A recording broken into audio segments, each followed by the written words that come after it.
Hey guys, Bullshit here.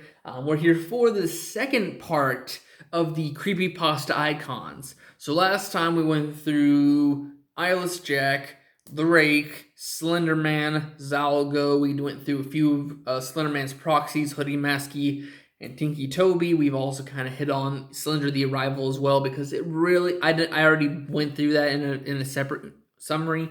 But anyways, the biggest one I want to go through today is Laughing Jack. He's the creepypasta that even though he creeped me the hell out as a kid, he was the most thrilling out of them all to listen to, especially when you actually found, it's been so long since I've heard stuff from him, Corpse Husband, when he is doing creepypasta readings. And basically, this guy is an angel was looking after this boy who had nothing, no toys. He was punished by his father and mother half the time.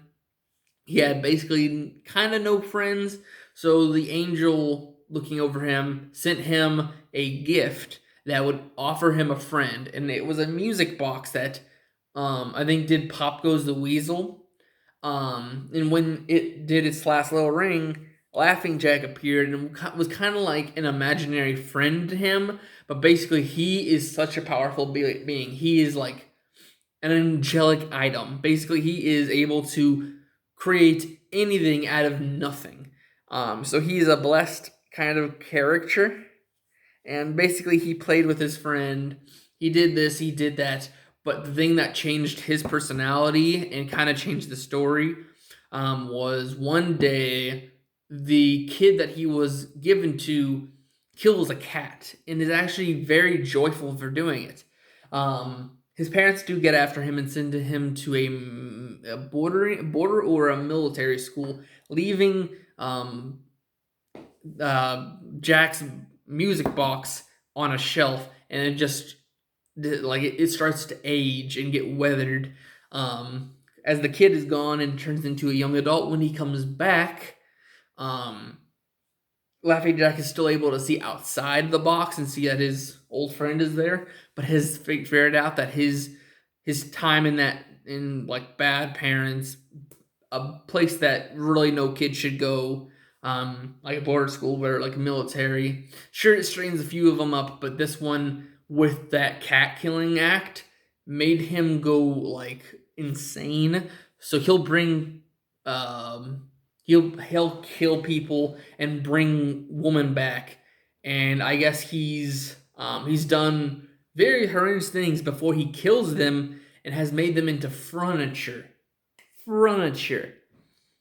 And basically that's how he hid them, was basically he just turned their entire being into furniture so no one could actually come looking for them. Like they're disappearing, but there's no like else if you were to figure out that this furniture is him. But finally he acted like the shelf that Laughing Jack's box was sitting on collapses, and it starts. He notices this and he starts playing it, releasing Laughing Jack on the world. And now, because of his age, his clothes used to be vibrant and colorful. Now it's black and white. He's turned into a depressed-looking guy that is like, I used to be a part clown.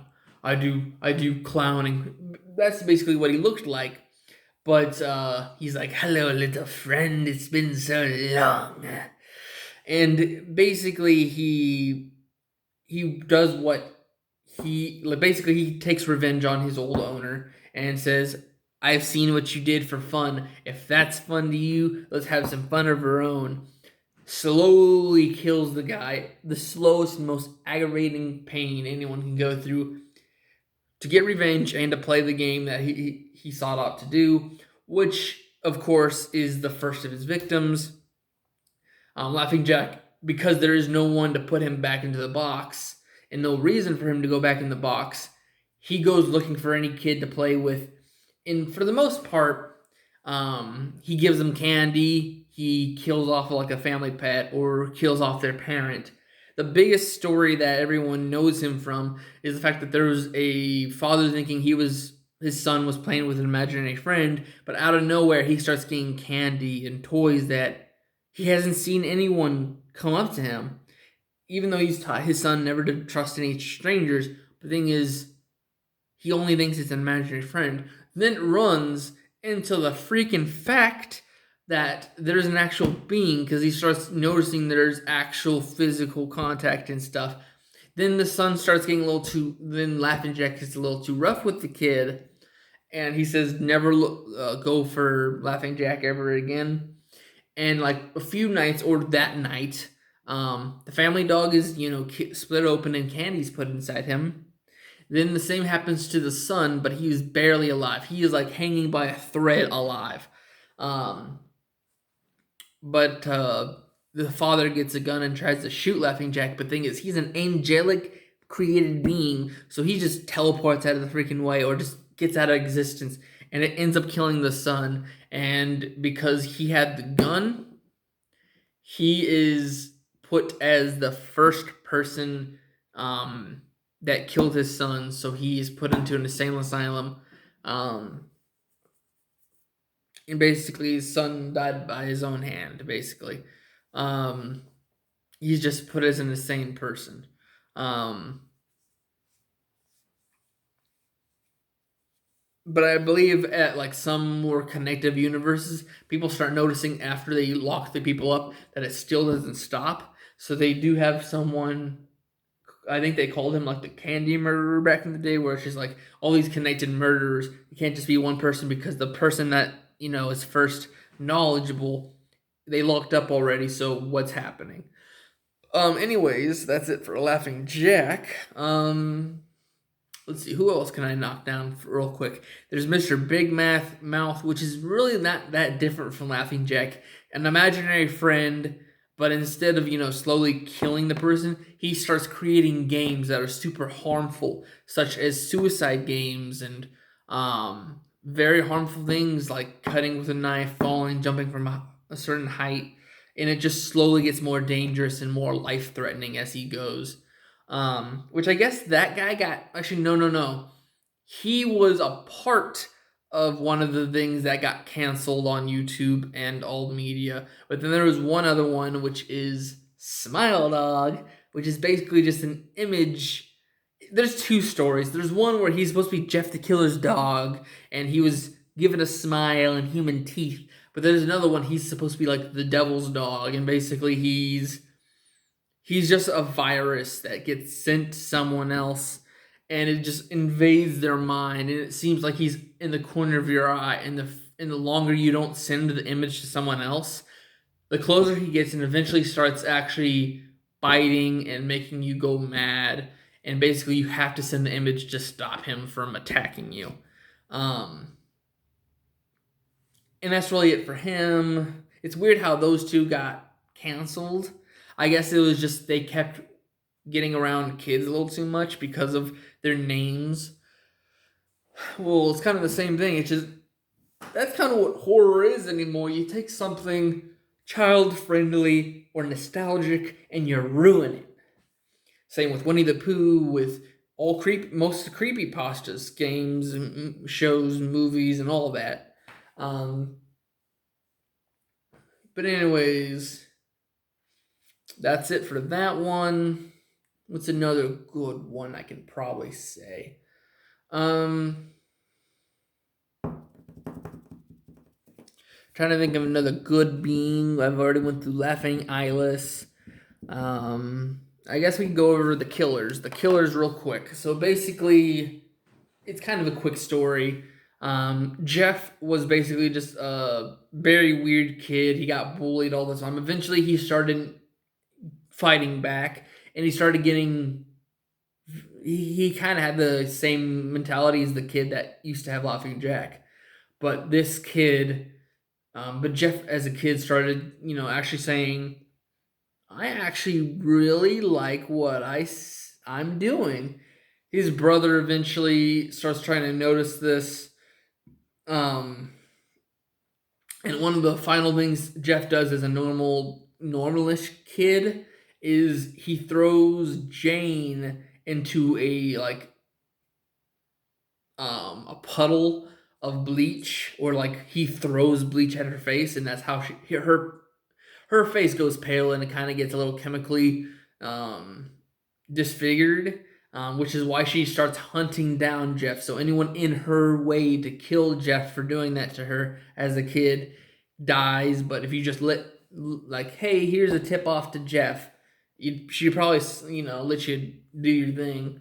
But Jeff and his brother are kind of a different story. His brother is the last so there's two stories. There's one where he kills both his parents and his brother, but there's another one where he lets his brother survive because he was the closest thing to a friend he had, and he basically, because of all the death around him, he goes insane. He takes he's normal back and forth. He becomes a killer, but yet he also becomes a normal guy. But during a psychological experiment on him, you can see that he gets told the origin story of Jeff, but then he's just like, I'm starting to understand what my brother likes, and kills the therapist.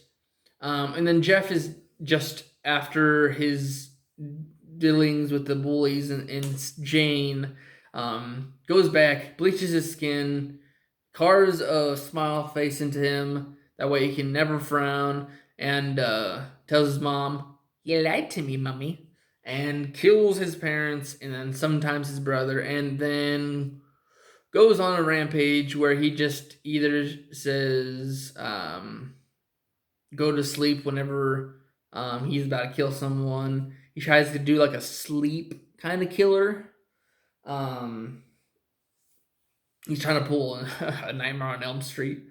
But anyways, that's kind of it for that amount of icons. I really shouldn't have gotten into Jeff, but it's one of those last minute things.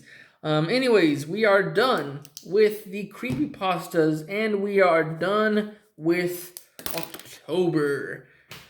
I'll see you guys tomorrow for the last episode, last thing for this month, which we're doing another Batman. I'm sorry that we're so far along, but we're gonna have our 31st episode. It's Halloween night for Batman, and it's gonna be Halloween night for us. So it's gonna be a good alignment of stars for that 31st episode for Arkham Knight.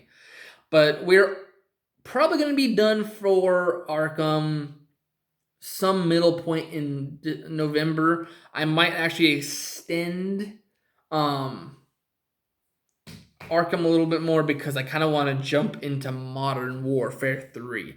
That way I can kind of get something else than Arkham Knight. I've been currently working on all of the trophies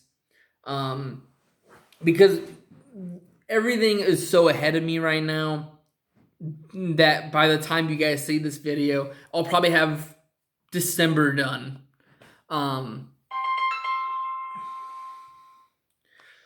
So anyways, basically it's just I have been getting all the Riddler trophies. That way when we come back, we have to do a few missions of the main story, go finish the last few riddles of Riddler, go fight the Riddler, and then we can go ahead and try to end the game.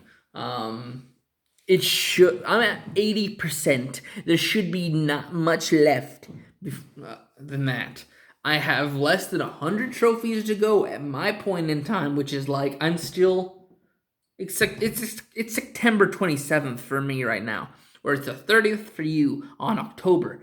Anyways, yeah, we're basically gonna be done beginning of December, mid-November, depending on how many episodes of that is left.